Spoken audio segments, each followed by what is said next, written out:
The live TV, सच सबसे आगे। नमस्कार, आप देख रहे हैं द लाइव टीवी और मैं हूं आपके साथ मुनमुन रहमान।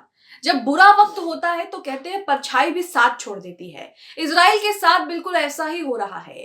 इजराइल जिसे सुपर पावर के तौर पर देखा जाता था, इजराइल के पास बेहतरीन एयर पावर डिफेंस सिस्टम है, सैनिकों की कोई कमी नहीं है, हाईटेक आर्मी है और मोसाद जैसी इंटेलिजेंस एजेंसी है जिसका दुनिया में बोलबाला है। लेकिन जैसे ही 7 अक्टूबर को हमास इजराइल से भिड़ गया, वैसे ही इजराइल उसके सामने कमजोर पड़ता जा रहा है। हमास और इजराइल की जंग में लगातार इजरायली सैनिक मारे जा रहे हैं और उनके वाहनों को नुकसान पहुंच रहा है। एक और आंकड़ा निकल करके सामने आ गया है जिसमें कहा जा रहा है कि आईडीएफ के एक टैंक को जो है हमास की ओर से निशाना बनाया गया, जिसके साथ टैंक भी तबाह हो गया और टैंक में जो सैनिक बैठे थे वो भी मारे गए हैं। कुछ आंकड़े जो सामने आ रहे हैं जमीनी लड़ाई के कि किसका कितना नुकसान हुआ है, उस पर यहाँ पर आपको दिखाएंगे, उस पर बात कर लेते हैं। आप अपनी स्क्रीन पर सबसे पहले ट्वीट जो है वो अमरीश मिश्रा का देखेंगे। अमरीश मिश्रा यहाँ पर ब्रेकिंग न्यूज लिखते हैं और कहते हैं कि हमास और रेसिस्टेंट ने कंफर्म कर दिया है कि बैरल बॉम्ब से ईस्ट गाजा सुजैया में आईडीएफ के एक सैन्य वाहन को उड़ाया और इसके अंदर जो भी सैनिक बैठे थे वो सभी मारे गए हैं। इसी के साथ ये बता रहे हैं कि कल 50 और आज सुबह से 7 अभी बाकी घटनाओं की रिपोर्ट आना बाकी है। यानी कि बता रहे हैं कि कल जो है वो 50 सैनिक मारे गए, सुबह से 7 सैनिक मारे जा चुके हैं और पूरा दिन पड़ा हुआ है। और उसके बाद जो रिपोर्ट आएंगी उससे पता लगेगा कि एक दिन में कितने सैनिक मारे जा रहे हैं। तो यहाँ आप देख रहे हैं कि क्या हालत हो गई है इजराइल की। हाईटेक आर्मी इजराइल के पास है, इजराइल के पास किसी चीज की कोई कमी नहीं है। इजराइल अपने आप को सुपर पावर के तौर पर दिखाता है दुनिया भर के देशों को, लेकिन एक हमास ने उसका क्या हाल कर दिया। एक जंग में, हमास से जंग में उसकी सारी पोल पट्टी खुल गई कि कितना बड़ा देश है और कितनी हाईटेक आर्मी है और कितनी उसके पास इंटेलिजेंस है, मोसाद जैसी एजेंसियां हैं। इन सब की जो है वो पोल पट्टी खुल गई है। इसी के साथ यहाँ पर अमरीश मिश्रा ने एक यहाँ पर टेलीग्राम का एक स्क्रीनशॉट शेयर किया है जिसमें बताया गया है कि हम जायोनी सैन्य वाहनों में से एक के सभी सदस्यों की हत्या और घायल होने की पुष्टि करते हैं, जिसे हमने गाजा के पूर्व में शुजाया अक्ष में एक उच्च विस्फोटक बैरल बम से नष्ट कर दिया है। तो ये बेसिकली हमास और जो रेसिस्टेंट बल है, वहां पर रेसिस्टेंट है, वो लोग बता रहे हैं कि हमने क्या कुछ गाजा में किया है। यहाँ आप देख रहे हैं कि किस तरह से हम लगातार ही खबरें देख रहे हैं, शुरू से ही हम आपको खबरें दिखा रहे हैं कि हमास किस तरह से इजराइल का क्या हाल कर रहा है। दुनिया भर का गोदी मीडिया आपको ये बताने की कोशिश करता है कि इजराइल अपनी मर्जी से जंग लड़ रहा है, अपनी शर्तों पर समझौता कर रहा है, लेकिन ऐसा नहीं है। अगर ऐसा होता तो इजराइल कुछ बंदियों के बदले 150-200 फिलिस्तीनियों को रिहा नहीं करता। और वहीं हम ये भी देख रहे हैं कि कितने दिन, 2 महीने से ज्यादा समय हो चुका है युद्ध को चलते हुए, लेकिन अब तक वो हमास का कुछ बिगाड़ नहीं पाए। साथ ही एक अपनी सैन्य कार्रवाई से एक भी बंधक को अभी तक नहीं छुड़ा पाए। तो ये सब तस्वीरें हैं जो बताती हैं कि क्या वहां पर हो रहा है और जमीनी लड़ाई में क्या चीजें सामने आ रही हैं। इसी के साथ मिश्रा अमरीश का एक और ट्वीट आपकी स्क्रीन पर जिसमें लिखा है 11/12/2023 यानी 11 दिसंबर की यह अपडेट है। 7 इजरायली सैनिकों के मारे जाने के बाद हमास ने बेत लाहिया में आईडीएफ यूनिट पर हमला कर दिया। जबालिया कैंप के पास और जुहर अल दीक में भी रेसिस्टेंट ने इजरायली सोल्जर्स पर घात लगाकर हमला किया।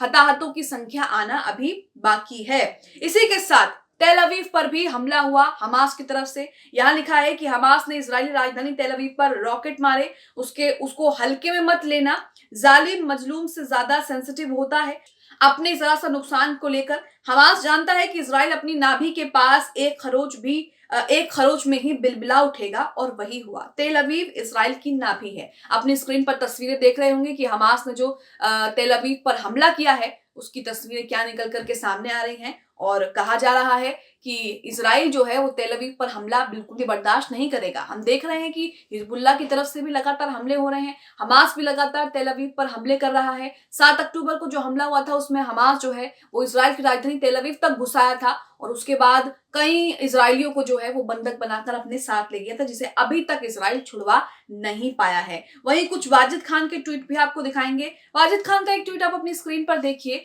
यहाँ पर इन्होंने जो है वो पूरा ब्यौरा दे रखा है कि इजराइल के पास कितनी सेना है, इजराइल के पास कितने हथियार हैं, क्या कुछ है इजराइल के पास। लेकिन उसके बावजूद भी इजराइल जमीनी लड़ाई में हमास को छू भी नहीं पाया। तो यहाँ पर आप देख रहे हैं इन्होंने लिखा है इजरायली सैन्य क्षमता के बारे में कुछ महत्वपूर्ण जानकारी यहाँ पर इन्होंने साझा की है। इजराइल की